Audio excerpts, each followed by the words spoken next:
Профилактика травматизма у детей дошкольного возраста является особой заботой взрослых. В этом возрасте у детей ярко выражена любознательность и желание познать окружающий их мир. Они все хотят потрогать своими руками, куда-то залезть, откуда-то спрыгнуть. Все это может привести к получению детьми травматизм – это травм. вообще такая проблема острая очень, потому что и переживают и родители, и воспитатели, и помощники воспитателя об этом, и весь персонал детского сада. Но мы стараемся, чтобы в детском саду этого не было. На детских площадках мы следим за тем, чтобы не было острых предметов, чтобы на площадках не было ядовитых растений, вырубаем их. Ну, бывает такое, что дети бегают, упал, ссадины, это все, для этого у нас есть, оказываем сразу первую помощь, но это такое, без синяков не бывает детства. Воспитание навыков безопасного поведения у детей должно осуществляться в процессе всей его деятельности в играх, в разнообразных занятиях. Дети должны твердо знать, что играть со спичками, огнем, электрическими приборами, с острыми предметами строго запрещено. В детском саду города Камрад мы задавали деткам такие вопросы. Знают ли дети, что они не должны делать? И получили правильные ответы. Не бегать, надо хорошо себя учить, чтобы не бегать, чтобы не пораниться. Не брать острые предметы. Не надо играться с горячей водой.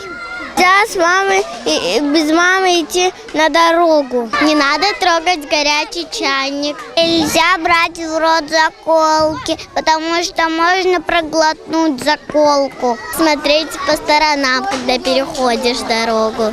Вот нельзя включать без мамы решение чайник. Еще нельзя ничего колючего брать. Не надо брать стекло. И еще нельзя карандаш брать в рот, потому что ты можешь его поглотить, и ты попадешь в больницу. Нужно смотреть на светофор. Смотреть в сторону, где дорога, чтобы мы посмотрели, чтобы машина не задавила тебя. Нельзя кидать камни. Нельзя костер без мамы зажигать. Ни в коем случае печки без мамы включать. Для того, чтобы дети усвоили все эти рекомендации, воспитатели и нянечки в детском саду с ними проводят различные игры с наглядными материалами. В процессе игр важно приучать детей к элементарным правилам поведения – уступить, пропустить, предупредить. Детям нужна правдивая информация, которая заставила бы их думать, рассуждать, делать выводы. Использование наглядных материалов в дошкольных учреждениях помогает формировать у детей понятие о детском травматизме. Для этого используют в детских садах специализированные программы обучения. Программа здорового образа жизни. И мы уже этой программы придерживаемся и проводим и собрания родительские, на которых говорим об этом. И так в беседах воспитатели обращают внимание на то, чтобы все-таки за детьми следили, чтобы этого не было. В принципе, детский травматизм в любом случае он неизбежен, потому что дети само собой, что очень подвижные, активные, и, может быть, не всегда послушные. Здесь больше будет просьба к взрослым, к родителям, да, то есть предупреждать, объяснять, рассказывать, показывать.